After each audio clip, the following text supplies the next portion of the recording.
শিক্ষা প্রতিষ্ঠানে রেগিং নিয়ে কড়া নির্দেশিকা রয়েছে সুপ্রিম কোর্টে। শিক্ষা প্রতিষ্ঠানে মারধর, জোর জবরদস্তি, শারীরিক ক্ষতি সাধন সহ যে কোনো ধরনের রেগিং সম্পূর্ণ বেআইনি রয়েছে দেশে। কিন্তু তারপরও রাজ্যে টেকনো ইন্ডিয়া ইউনিভার্সিটিতে দীর্ঘদিন যাবৎ রেগিং চলছে বলে অভিযোগ ছাত্রছাত্রীদের। উপরের ক্লাসের একাংশ ছাত্রছাত্রী কয়েকজন ফ্যাকাল্টি সদস্যের মদতে ছাত্রছাত্রীদের শারীরিক এবং মানসিক নির্যাতন করছেন বলে অভিযোগ। টেকনো ইন্ডিয়া ইউনিভার্সিটিতে স্কুল অফ ল কলেজের ছাত্রছাত্রীরা কলেজের বিরুদ্ধে মানসিক অত্যাচারের অভিযোগ তুলেছেন। অত্যাচারের মাত্রা দিন দিন বেড়ে চলেছে বলে অভিযোগ।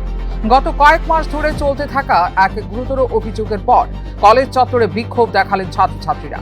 ছাত্রছাত্রীদের বিবরণ, তারা আগেও কয়েকবার বিভিন্ন অত্যাচারের অভিযোগ তুলেছিলেন, কিন্তু কর্তৃপক্ষ বিষয়টি নিরপেক্ষভাবে তদন্ত করার পরিবর্তে ধীরে ধীরে জটিল পরিস্থিতি তৈরি হয়। দেখা যায় অভিযোগকারী ছাত্রছাত্রী সহ তাদের সমর্থনকারী শিক্ষকদের ওপর মানসিক চাপ বাড়তে শুরু করেছে।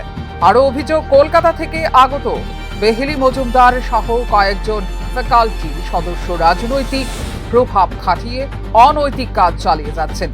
ছাত্রছাত্রীদের সঙ্গে বৈষম্যমূলক আচরণ সহ ফ্যাকাল্টি সদস্যদের বিরুদ্ধে প্রাইভেট টিউশন, টাকার বিনিময়ে প্রশ্নপত্র লিক করে দেওয়ার মতো গুরুত্বের অভিযোগ রয়েছে।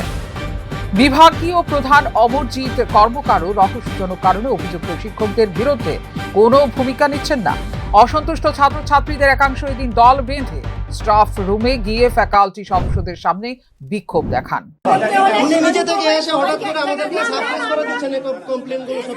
আপনি না শুনে কি হয়েছে আমাদের সাথে বলুন তো।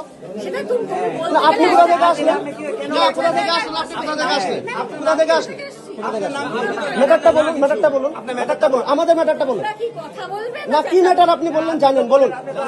না বলুন, না বলুন, ওয়েট ওয়েট, না বলুন না। যাচ্ছেন কেন? যাচ্ছেন কেন? যাচ্ছেন কেন? যাচ্ছেন কেন? যাচ্ছেন কেন? ছাত্রছাত্রীদের বক্তব্য, তারা প্রতিষ্ঠানের বদনাম করতে চাইছেন না, কিন্তু শিক্ষা প্রতিষ্ঠানে মসৃণ শিক্ষা ব্যবস্থা এবং ছাত্রছাত্রীদের সুষ্ঠু ভবিষ্যতের স্বার্থে পুরো ঘটনা স্বচ্ছ এবং নিরপেক্ষ তদন্ত চাইছেন। ফিউরো রিপোর্ট, নিউজ নাও।